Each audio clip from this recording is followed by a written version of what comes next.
ಉಚಿತವಾಗಿ ಕರೆಂಟ್ ಕೊಡಲೇಬೇಕು. ಕೊಡುವ ಕರೆಂಟಿನಲ್ಲಿ ಪದೇ ಪದೇ ಕರೆಂಟ್ ಕಟ್ ಮಾಡುವ ಕೆಇಬಿಗೆ ಧಿಕ್ಕಾರ. ಸಂಸತ್ತಿಗೆ ನಿರಂತರವಾಗಿ ವಿದ್ಯುತ್ ಕೊಡಲೇಬೇಕು.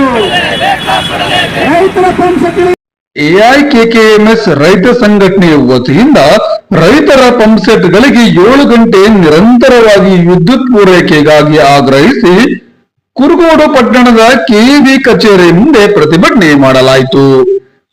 ಈ ಸಂದರ್ಭದಲ್ಲಿ ಸಂಘದ ಜಿಲ್ಲಾ ಕಾರ್ಯದರ್ಶಿ ಗುರಳ್ಳಿ ರಾಜಾರವರು ಮಾತನಾಡುತ್ತಾ, ತುಂಗಭದ್ರಾ ಜಲಾಶಯದ ಗೇಟುಗಳು ದುರಸ್ತಿ ಕಾಮಗಾರಿಯಲ್ಲಿರುವ ಕಾರಣ ಈ ಬಾರಿ ಈ ಭಾಗದ ರೈತರಿಗೆ 2ನೇ ಬೆಳೆಗೆ ನೀರು ನೀಡುವುದು ನಿಲ್ಲಿಸಲಾಗಿದೆ. ಇಂಥ ಸಂಕಷ್ಟದ ಪರಿಸ್ಥಿತಿಯಲ್ಲಿ ಹಲವಾರು ರೈತರು ತಮ್ಮ ಜೀವನ ಮತ್ತು ಕುಟುಂಬವನ್ನು ಸಲಹುವ ಸಲುವಾಗಿ ಲಭ್ಯವಿರುವ ಪಂಪ್ಸೆಟ್ಟಿನ ನೀರಿನ ಮೂಲಕ 2ನೇ ಬೆಳೆ ಬೆಳೆಯಲು ಮುಂದಾಗಿದ್ದಾರೆ. ದೇವರು ವರ ಕೊಟ್ಟರೂ ಪೂಜಾರಿ ವರ ಕೊಡಲಿಲ್ಲ ಎನ್ನುವ ಗಾದೆಯ ಹಾಗೆ ಬೆಳೆ ಬೆಳೆಯಲು ಎಲ್ಲಾ ರೀತಿಯ ವಾತಾವರಣದ ಅನುಕೂಲಕರವಾಗಿದ್ದರೂ ಅದನ್ನು ಬಳಸಿಕೊಂಡು ಬೆಳೆ ಬೆಳೆಯಲು ವಿದ್ಯುತ್ ಸಮಸ್ಯೆ ಎದುರಿಸುವಂತಾಗಿದೆ. ಮುಷ್ಟಿಗಟ್ಟೆ, ಗೇಣಿಕೆ ಹಾಳು, ಕ್ಯಾಬಿಗೆ ಹಾಳು ಸೇರಿದಂತೆ ಇನ್ನಿತರ ಗ್ರಾಮಗಳ ರೈತರು ಪಂಪ್ಸೆಟ್ನಿಂದ ತಮ್ಮ ಬೆಳೆಗಳಿಗೆ ನೀರು ಹಾಯಿಸಲು ವಿದ್ಯುತ್ ಸಮಸ್ಯೆ ಎದುರಿಸುತ್ತಿದ್ದಾರೆ. ರೈತರಿಗೆ ನೀಡುವ 7 ಗಂಟೆಗಳ ವಿದ್ಯುತ್ ಪದೇ ಪದೇ ಸಂಪರ್ಕ ಕಡಿತಗೊಳಿಸಲಾಗುತ್ತಿದೆ. ಇದರಿಂದಾಗಿ ರೈತರು ಬಹಳಷ್ಟು ಸಮಸ್ಯೆ ಎದುರಿಸುವಂತಾಗಿದೆ.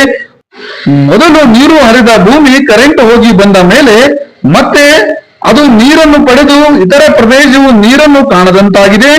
ವಿದ್ಯುತ್ ಅನ್ನು ಪದೇ ಪದೇ ಸಂಪರ್ಕ ಕಡಿತ ಮಾಡುತ್ತಿರುವುದು ಮತ್ತು ವಿದ್ಯುತ್ ನ ವೋಲ್ಟೇಜ್ ಕಡಿಮೆ ಇರುವ ಕಾರಣ ರೈತರು ರಾತ್ರಿ ಪೂರ್ತಿ ವಿದ್ಯುತ್ಗಾಗಿ ಕಾಯಬೇಕಾಗಿದೆ. ಇದನ್ನು ಬಗೆಹರಿಸುವಂತೆ ಈ ಸಂದರ್ಭದಲ್ಲಿ ಆಗ್ರಹಿಸಲಾಯಿತು.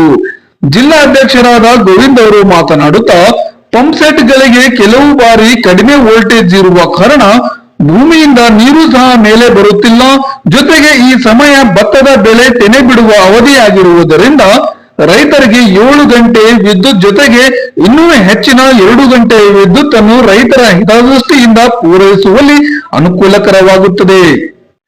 ಒಟ್ಟು 9 ಗಂಟೆ ವಿದ್ಯುತ್ ಪೂರೈಸುವಂತೆ ಈ ಸಂದರ್ಭದಲ್ಲಿ ಆಗ್ರಹಿಸಲಾಯಿತು.